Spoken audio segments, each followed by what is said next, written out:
Buenos días, niños.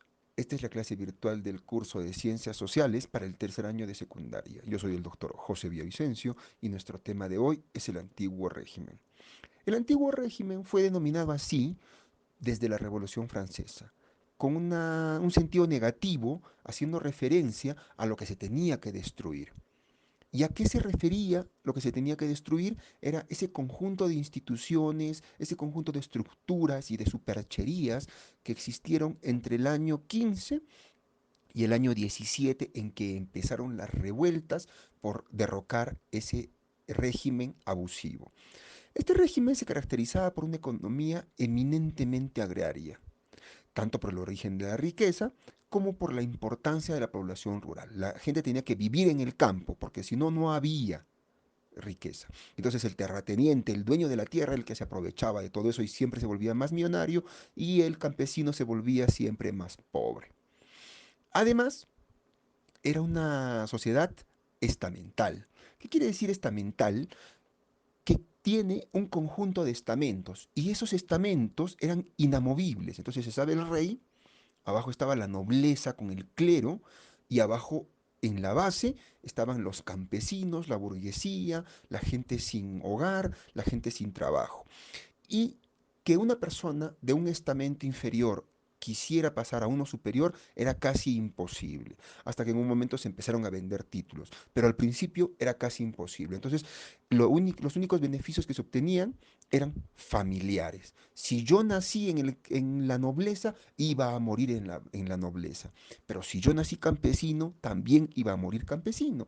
De esa manera se garantizaba un abuso y se garantizaba que solo los poderosos, los nobles, los reyes, tuvieran, y los del clero obviamente, tuvieran beneficios, estos privilegios. Ahora, los del clero sí podían subir de campesinos o de la clase baja hacia la clase más alta, pero había un problema de selectividad. Era muy difícil porque tenías que pertenecer a una familia burguesa con mucho dinero.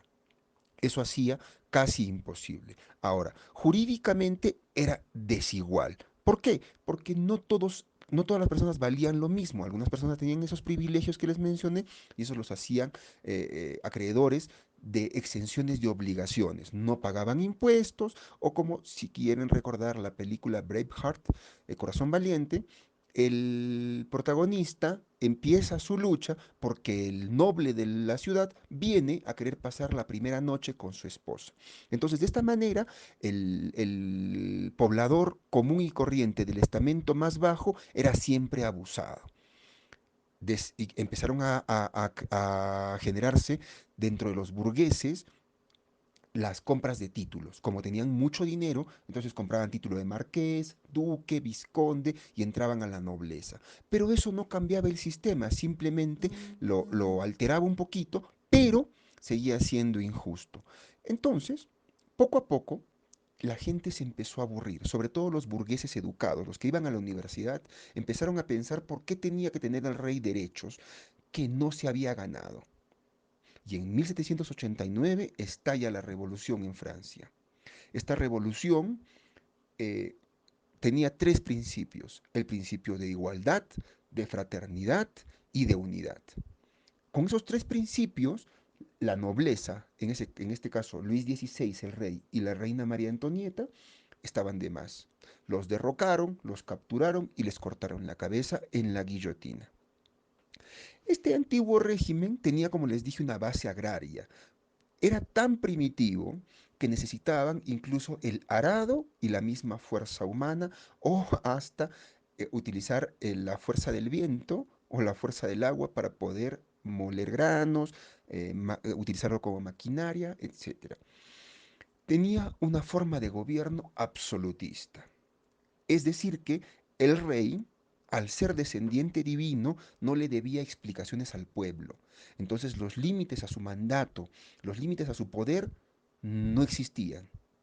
Tampoco la justicia existía para él. Entonces era absolutamente abstraído de la justicia popular.